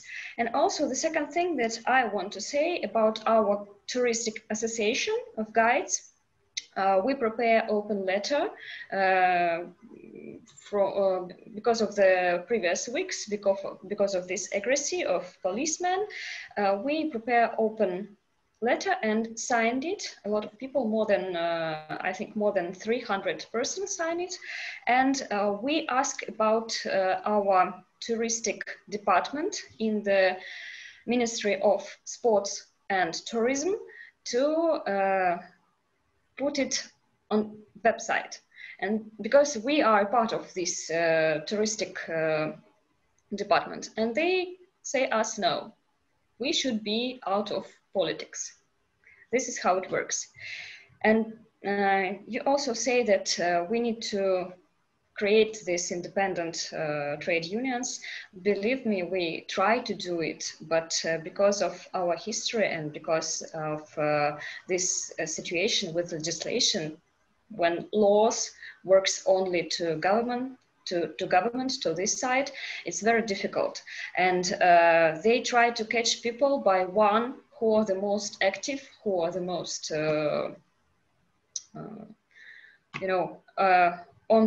on the edge. So they wanted to catch them, to punish them. And of course, it's really difficult when you have small salaries, when you don't want to lose everything. And sometimes people are just afraid. Of course, we want to go further. We want to create all these independent trade unions. But right now we are learning how to do it. Thank you. While Victoria was speaking, maybe Elena could translate this. Yuri was waving enthusiastically in agreement. So perhaps he might want to add further comments to what Victoria was saying. Юрий, вы с энтузиазмом кивали, когда Виктория сейчас выступала. Хотите что-то добавить? Да, хотел бы добавить. Вот Виктория, мне очень понравилось, что она обратила внимание на личность Михаила Орды и то, как выстроен профсоюз, что это на самом деле часть государственной системы, что это такая массовая, обязательная к исполнению вещь, которая, да, дает тебе какую-то иллюзию объединения, хотя на самом деле деньги, этот процент, который со своей зарплаты платят люди, 1% взносов, распределяется совсем как бы не для защиты работников. Максимум, на который можно претендовать, это вот подарочек на Новый год для твоих детей.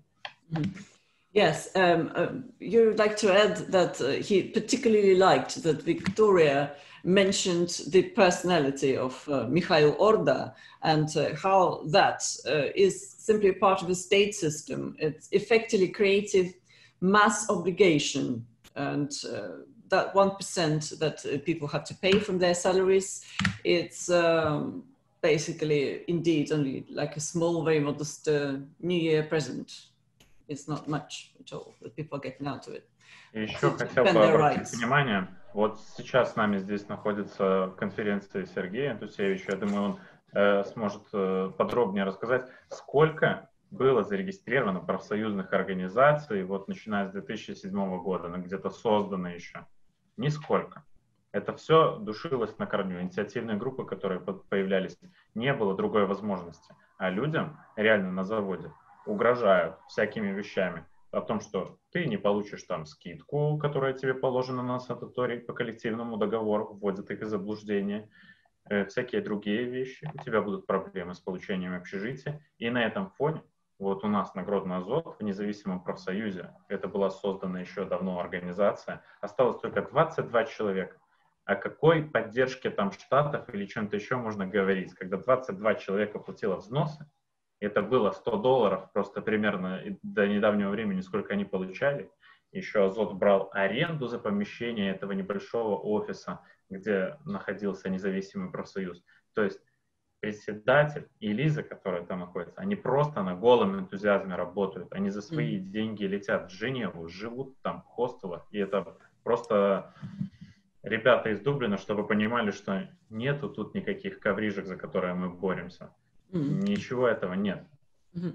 Yeah, just another thing, and Sergei Andrusevich, who's present here, he might be able to add some more, but I just wanted to say that how many independent trade unions have been created since 2007? Exactly 0. There were lots of initiative groups at the enterprises that would like to do something, but the way they were dealt with, they were threatened. They would be told, oh, look, if you don't do this, then you won't get the discount under the collective agreement. You won't get your place in the special accommodation, reduced accommodation. And in the end, there were only 22 people left of the independent trade union.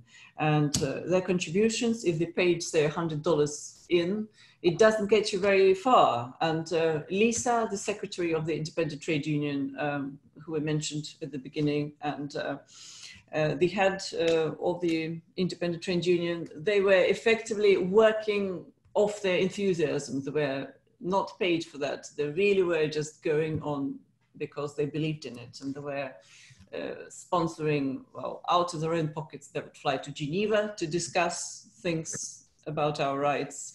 They would live in hostels to make it as economical as possible. So certainly not handsomely sponsored by the CIA or anyone else, as was in the question coming from Dublin, if it helps. Thank you, Elena. Christina wants to speak. So unmute yourself, Christina, and you're on. Yes, right. Good evening, everyone. My name is Christina. Those who were presented last week probably remember me sharing the stories of those people who were detained and who spent several days in Okrestina jail. And also I shared my experience of participating in the protests.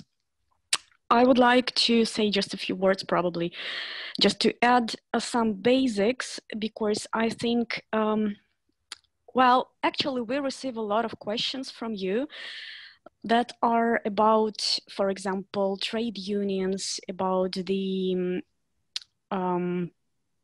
parties that we have, about what we are going to do when Lukashenko goes, and all that stuff. You need to understand that in our country, for many, many years, we didn't have anything like political parties, real trade unions, and all that things for us are, you know, it is something very new. It may, of course, it will appear in future, but at the moment, people don't know what political parties we have, for example. We actually have them formally. Well, some of them are active in a way they can be active in our country, right? But I mean, if you ask an ordinary person about a political party that appeals to him, he or she will be confused because, you know, in our country, political parties are not working. And people don't really understand, for example, who are so that parties and who are this or that people who belong to that parties and so on and so forth. The same story is about government, parliament, and so on and so forth. Quite often people are asking what they do, and I can tell you just a very vivid example. Most of Belarusians don't remember the name of our prime minister. That's it. So we don't know who is he. Because, well, of course, sometimes you see him, and the same is about the parliament, the government. They, you know, they are presented like, so to say, formally. In our country, we have the president who decides everything, who controls everything, all three branches of power. And all that led to a very difficult situation in which we are now, when elections were cheated. And actually also there was a question about what would be next, about Tikhanovskaya. Probably I should mention that in the very beginning of all that election campaign, we actually had three candidates who were, well, so to say, appealing to people. And two of them were detained. So right now they are in jail. One was not registered as the candidate. All of them, they had to collect 100,000 signatures from people, and they actually did, but not all of that signatures were approved when they were, you know, presented to the committee that was checking them. And for example, out of more than 300,000 signatures of people who voted for the Babarika being a candidate for the presidential elections, only 100-something thousand were approved. So what happens to all the rest, you know? And it means that we had actually three candidates who were quite active, who were having some programs and everything, but they had no real time to present that programs to people because they were detained, they were sent to jail, and no one of them was registered as the candidate. That is why actually Svetlana Tikhanovskaya had to become a candidate herself, because her husband is in the jail and he was one of the three. So she decided to become the candidate, and she was registered only because Lukashenko didn't think that she could really do something. That's it. So she became like, you know, the only thing that she wants to do is to set up new elections, to release all political prisoners, including her husband and others, and they can participate in new elections. At the moment, we don't know their programs because they had no time to present them. And probably one more important thing is that right now we are struggling for the basic things that are not present in our country at the moment. Our safety, maybe even, so to say, the value of our life, and of course, fair elections and our votes. That's it. And that's why we can't tell you, you know, a lot about what would be next, because we don't have the basics. And if you, of course, you should be acquainted with Maslow's pyramid, right? So when people don't have the basics, when they don't feel safe, they can't think about something, you know, more like education, political parties, who they are, who they will be, and so on and so forth. So the most important thing for all the people who are in Belarus right now is to have new elections, to fair elections, of course, to feel safe, finally, to, well, to have the possibility to put into prison those who were torturing people in jails, and that's it. That is like, you know, the basics that we are fighting for right now. And only later, when we get that, we will be thinking about something else, what direction we would like to choose, and so on and so forth. So I hope that would be useful for you maybe to understand a little bit more about the current situation and what we have here right now and what we had here for many, many years. But if you have any questions, feel free to ask. Thank you, Christina. I was wondering, does Sergey want to make a further contribution on the questions that have been raised recently? Elena, maybe you'd ask Sergey, does he want to speak again? Elena?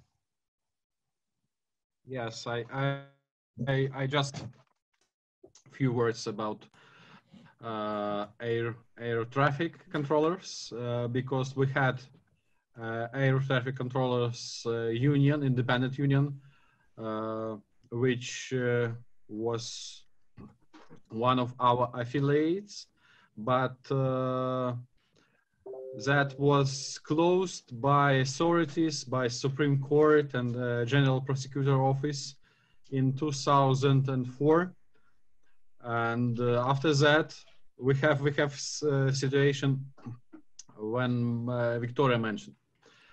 And yes, for last 20 years, not since 2007, last 20 years, we didn't legalize any our primary organization and structures. Only one in 2018 were registered by authorities by a big international campaign. It's organization by builders related in Belarus. Kali is a potash salt campaign in Soligorsk, and registered by decision of administration of president. It's a high level in this issues. It's not the local authorities. Thank you. Thank you, Sergey. No, do any other comrades want to speak at this point?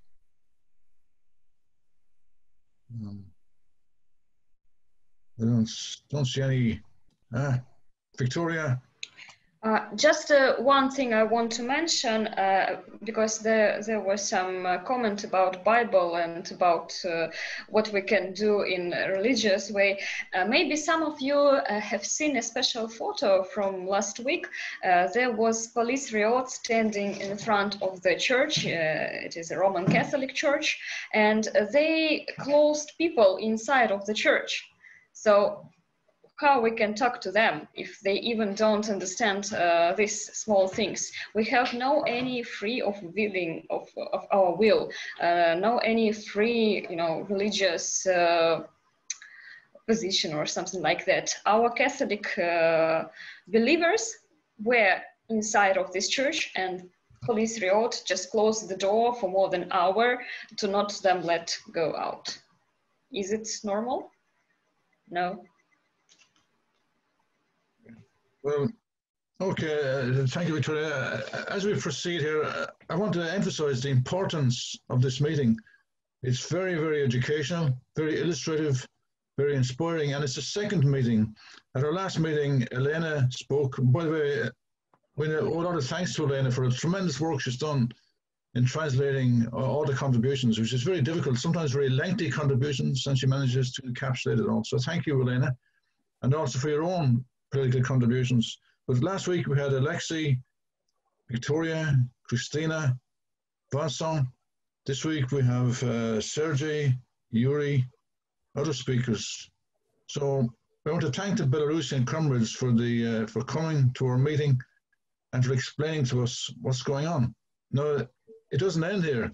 This isn't about meetings. I was going to suggest perhaps some of the questions which have been asked, maybe we could engage in an online discussion, perhaps a written reply from the Belarusian comrades, if you could issue such over the next week. We can circulate that widely and open up a discussion online based on written material. We'll also have to meet again to consider the discussion as it's developing. The discussion today is at a higher level, at a more developed level than the discussion last week. Inevitably, the more discussion you have, the more consciousness is developed and the higher the understanding of the issues are. So we have to continue this discussion. We can find a mechanism for that. But in the meantime, I would suggest that we get written replies to the questions to enable us to circulate that and raise the general understanding of the Belarusian situation. So provide solidarity as well. Sorry? And provide solidarity in whatever way we can. Of course. Each comrade has a responsibility to try and find support for the struggle that's taking place in Belarus. And we have examples of that, and it's coming up with a number of meetings over the next couple of weeks. I know my own organisation, Dublin Council of Trade Unions, we have it as an agenda item for discussion at our meeting next week. So, other comrades want to speak, just indicate. Otherwise, we'll start thinking about closing down the meeting. So if anybody wants to talk, you're welcome, free to do so. But I just wanted to thank you tremendously and all the comrades, all the colleagues who joined. And I just wanted to provide that opportunity for you to engage, to have a contact with colleagues in Belarus. And I know you'll take it from there and hopefully keep the contact and carry the discussion on maybe online, offline formats, any questions, anything that you need slight explanation with, because there is a barrage of information at the moment and a lot is happening and we're all just working things out. But believe me, international solidarity is very important. It helps to work things out and helps to move forward. And I would like to thank in advance for all the messages that will be coming through, and we'll be passing them on to workers at the relevant enterprises. And they are certainly waiting for any videos of support, any messages of support that they can pass on, because at the moment it's very, very important. And of course, it's paramount for independent trade unions to join in with other independent trade unions worldwide to learn from each other's experience and, yes, help each other in solidarity.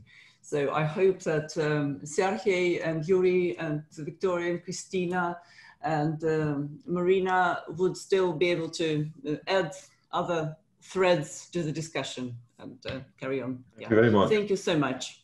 Thank you. It's important we develop that argument. Privilege. Ed indicated that he wanted to speak, or we just... okay, Roger. Yeah. I don't want, no need to repeat what other comrades have said. Of course, we thank the Belarus comrades, absolutely magnificent contributions. We're really following day by day what's going on. I'm sure that we're going to invite the comrades back because this revolution is not going to be crushed overnight. It's not going to be. It's going to be a long struggle, and I'm sure that more than once we'll be wanting to invite the comrades back at each stage of the process to report back, to discuss, to exchange ideas. Meanwhile, I just want to emphasize also the comrades have appealed for solidarity messages and for financial support. I don't need to explain why that's so important, but can every comrade think of every kind of workers' organization that they can contact, both the ones that they're members of and anybody that they know, and make sure that resolutions of support and practical financial solidarity pour into the comrades. We can organize that. We have a mechanism through Aliena, and you know, they welcome discussion with us. They like to hear our ideas, but they want more than just talk from us. They want real practical support and solidarity. Yeah. Okay, thank you. Thank you, Roger.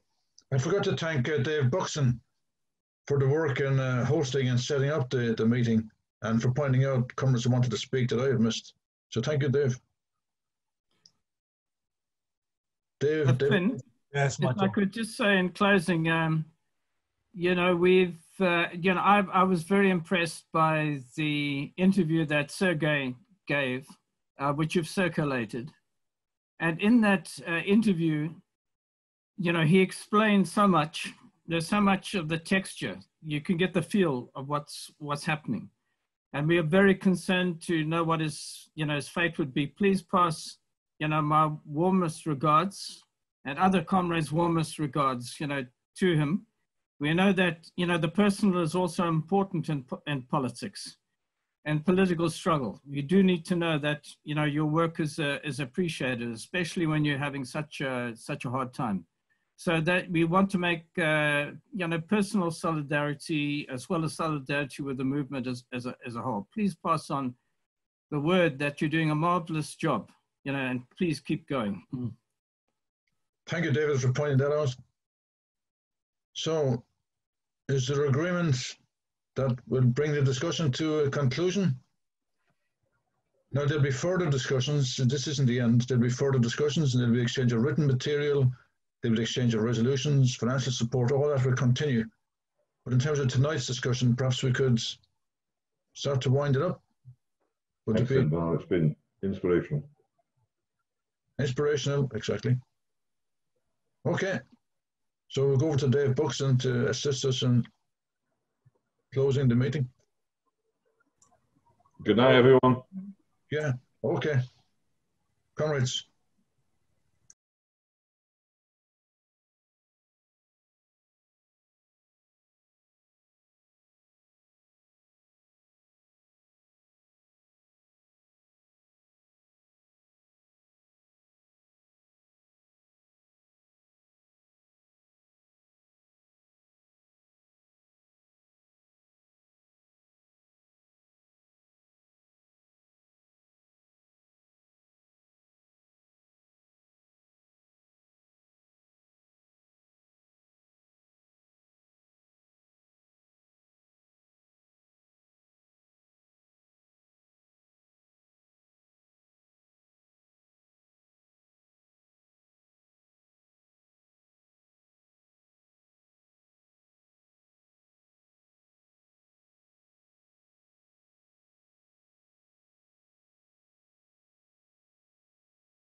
fini, rosse bandiere, o proletari alla